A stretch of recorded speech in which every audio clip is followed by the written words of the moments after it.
আসসালামু আলাইকুম, welcome to my YouTube channel Farhi's diary. কেমন আছেন আপনারা? আশা করি আল্লাহর রহমতে সবাই ভালো আছেন, আমিও ভালো আছি। আজকে আমি এনেছি মৌসিম। কারা কারা চিনেন জানাতে পারেন। বাজারের মৌসিমগুলো কিন্তু আরেকটু বড় সাইজের হয়ে থাকে, এগুলো একটু ছোট সাইজের। এগুলো আমি পাহাড়িদের থেকে নিয়েছিলাম। পাহাড়িদের সবজিগুলো খেতে কিন্তু খুবই ভালো লাগে, দেখতেই পাচ্ছেন। এই মৌসিমটা কিন্তু আমি জানি শুধুমাত্র ভর্তা করে খাওয়া যায়, আর আপনারা অন্যভাবে খেতে খান নাকি জানাতে পারেন। আমি কিন্তু অন্যভাবে খাওয়া যায় নাকি আমি বলতে পারি না। চলেন শুরু করা যাক আজকের রান্না। প্রথমে আমি শিমগুলোকে কিন্তু একটু কেটে তারপর কিন্তু সিদ্ধ করতে বসিয়ে দেব। আমার সাথে থাকুন। মৌসিমগুলো কিন্তু আমি সুন্দর করে কেটে ধুয়ে সিদ্ধ করতে বসিয়ে দিলাম। সাথে আমি কিছু কাঁচামরিচ দিয়ে দিচ্ছি আর লবণ। শিমগুলো সিদ্ধ হওয়ার পর আমি আবার আসছি। আমার শিমটা কিন্তু হয়ে গিয়েছে সিদ্ধ। এবার এটা আমি তুলে নিচ্ছি। শিম ঠান্ডা হয়ে গেলে এগুলো আমি ব্লেন্ড করে নিব। ব্লেন্ড করে নয়তো পিষে নেওয়া যাবে। শিমগুলো কিন্তু আমি পেস্ট করে নিয়েছি। এখানে রসুন গোটা রেখেছি, এভাবে আমার রসুন ভালো লাগে। পেঁয়াজ কুচি, ধনেপাতা কুচি আর 4টা ডিম রেখেছি ভর্তার লাস্ট পর্যায়ে দেওয়ার জন্য। প্রথমে আমি পেঁয়াজ কুচি আর রসুনটা একটু ভালো করে ভেজে নিব।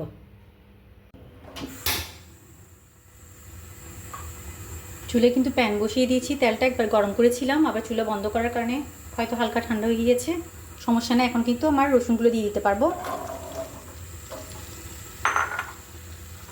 পেঁয়াজও দিয়ে দিলাম।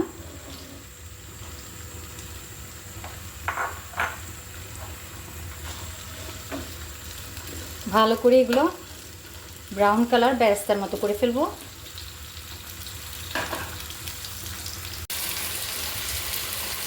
ডিম না দিলেও হয়, ডিম দিলে একটু মজা, আর আপনাদের যতটা ভালো লাগে ততটাই ডিম ইউজ করতে পারেন। আমি তো 4টা করলাম, আরও কমও করা যায়, 1টা করা যায়, 2টা করা যায়, আপনাদের ইচ্ছা।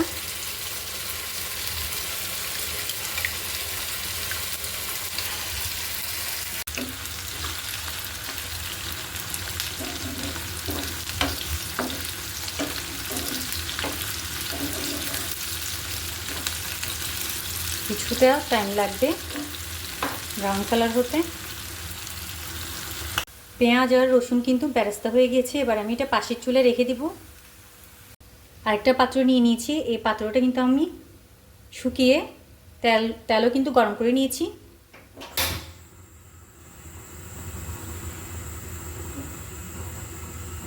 মৌসিমগুলো দিয়ে দিচ্ছি। মৌসিমগুলো কিন্তু সিদ্ধ করার সময় আমি যতটুকু লাগে অতটুকু কিন্তু আমি কাঁচামরিচ অ্যাড করেছি, এই জন্য আমার এক্সট্রা আর কোনো ঝালের প্রয়োজন নেই। লবণ লাগলে শুধু দিব।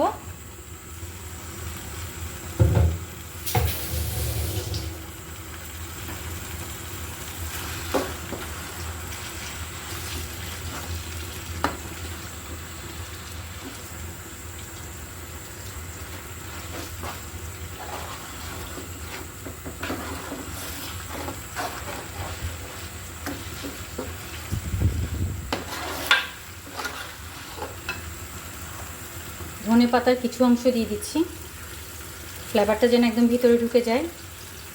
উপরে যে কিছুটা শুধু রাখছি সাজানোর জন্য।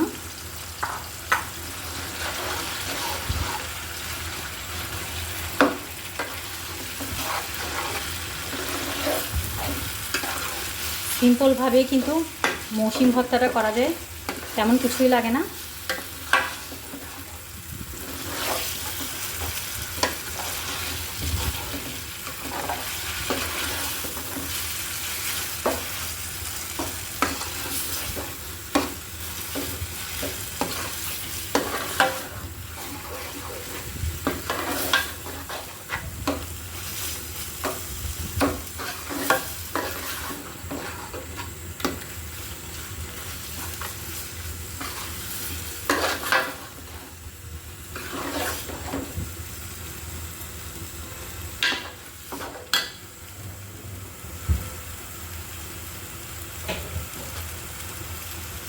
লবণ দিয়ে দিচ্ছি।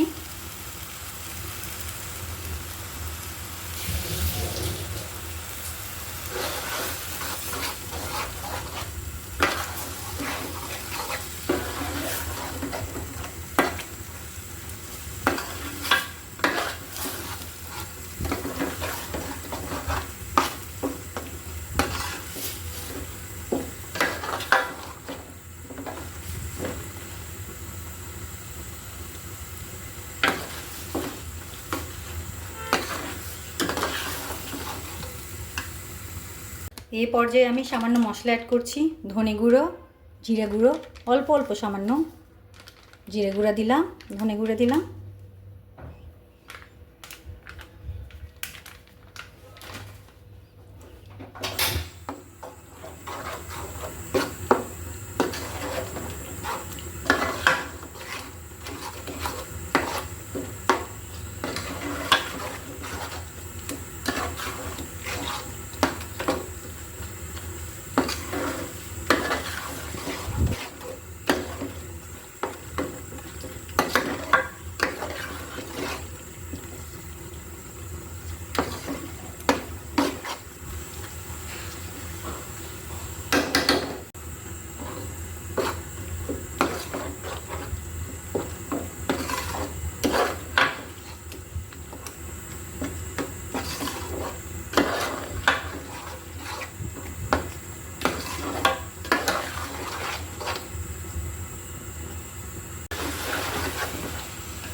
এই পর্যায়ে দিয়ে দিচ্ছি ফ্যাটানো 4টি ডিম।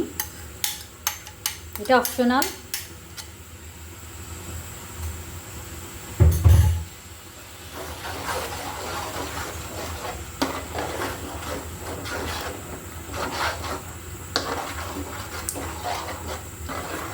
ডিম দেওয়ার পর কিন্তু লেগে যেতে পারে, তাই নাড়ানো বন্ধ করা যাবে না।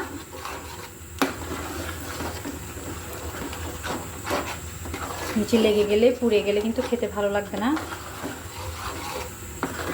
একটা পোড়া পোড়া ব্যাড স্মেল আসবে। ডিম দিয়ে কেউ করে না কি অবশ্যই আমি জানি না, করলেও করতে পারে। সবাইকে দেখি চিংড়ি শুটকি, চিংড়ি বিভিন্ন কিছু দিয়ে করে থাকে। আমি ভাবলাম এভাবে একটু করে দেখি।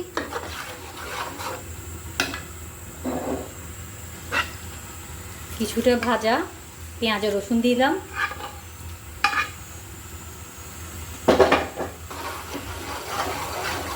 আর কিছুটা লাস্ট পর্যায়ে ডেকোরেশনের জন্যই রাখলাম। ভিতরে কিছুটা না দিলে কিন্তু ফ্লেভারটা ভিতরে ভালো মতো ঢুকে না। সব কিছুর ফ্লেভার যখন ভালো করে ঢুকে যায় অসম্ভব ভালো লাগে খেতে। খুবই সিম্পল কিন্তু খেতে দারুণ।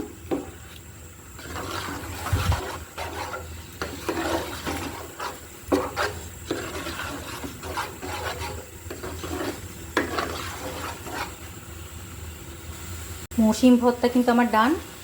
চুলাটা অফ করে দিচ্ছি। একটু সাজিয়ে আপনাদেরকে কাছ থেকে ভালো করে দেখিয়ে দিব আমার মৌসুম ভর্তাটা কেমন হয়েছে। সাথে থাকুন। কাছ থেকে দেখিয়ে দিচ্ছি মৌসুম ভর্তাটা কি সুন্দর করে আমি সাজিয়ে নিয়েছি পেঁয়াজ আর রসুন, বেরেস্তা আর ধনেপাতা কুচি দিয়ে। লাস্ট পর্যায়ে ডিম দেওয়ার কারণে কিন্তু এটা অসাধারণ হয় খেতে। আপনারা চাইলে কিন্তু আমার মতো ট্রাই করতে পারেন, আশা করি মন্দ হবে না। তো আজকের মতো বিদায় নিচ্ছি। সবাই ভালো থাকবেন, সুস্থ থাকবেন। আল্লাহ হাফিজ, আসসালামু আলাইকুম।